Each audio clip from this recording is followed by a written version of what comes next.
मर्त्य थी नर कर्मकांडरे विवाह हेसी से बिहाके नर किन्नर पिचास माने देवदंपति कर दर्शन करी मुक्ति पाइबार लगी ताकि हाँ आज्ञा भेड़ेन ब्लॉक लुहाखंडी ग्राम पंचायतर अछाणपाली गाँ थी जदि कहबार के जिमा इ पंचायतर 7 खंड गाँव पहला करी बाबा बटेश्वर शीतल षष्ठी उत्सव मुहारंभर पालन हो आजिका पतर पेणी सांगे सांगे हल्दी उत्सव बा बिल्वबरण कार्यक्रम थिला।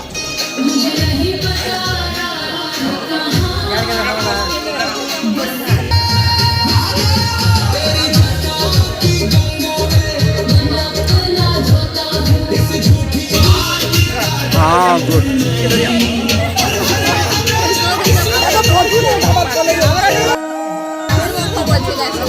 हाँ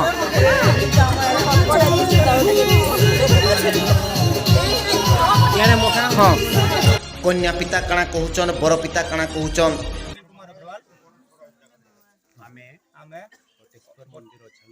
बटेश्वर मंदिर अछाणपाली शीतल षष्ठी 2026 अवसर कन्या पिता माता हवा सौभाग्य लाभ कर बहुत गर्वित देव पिता माता हवा सौभाग्य धन्यवाद खुशी लगुच भगवान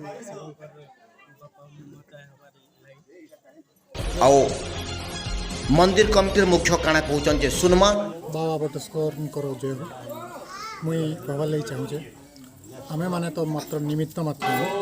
सबू से बाबा बटेश्वर इच्छा है से जेन नहीं चाहबार तो कि संसार रे किसी पत्रटे भी नहीं मिले तो से हमको रास्ता कहूचन आमे तांकर हिसाब चलुछुँ आज आमे बाबा बटेश्वर शीतल षष्ठी उत्सव पालन करवार निजे सौभाग्य मन करूँ निजर भाग्य निजर कर्म जो नहीं थिले इनता सौभाग्य प्राप्ति नहीं हुए तो देखूँ गोटे कथा कहर जाऊे सकाले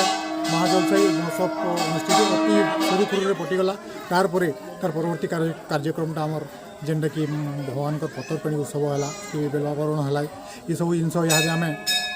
अति उत्साह और उद्दीपनार सहित आम पालन करूँ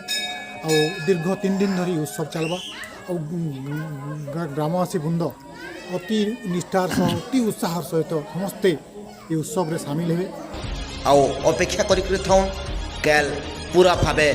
यात्रा देखमा BTV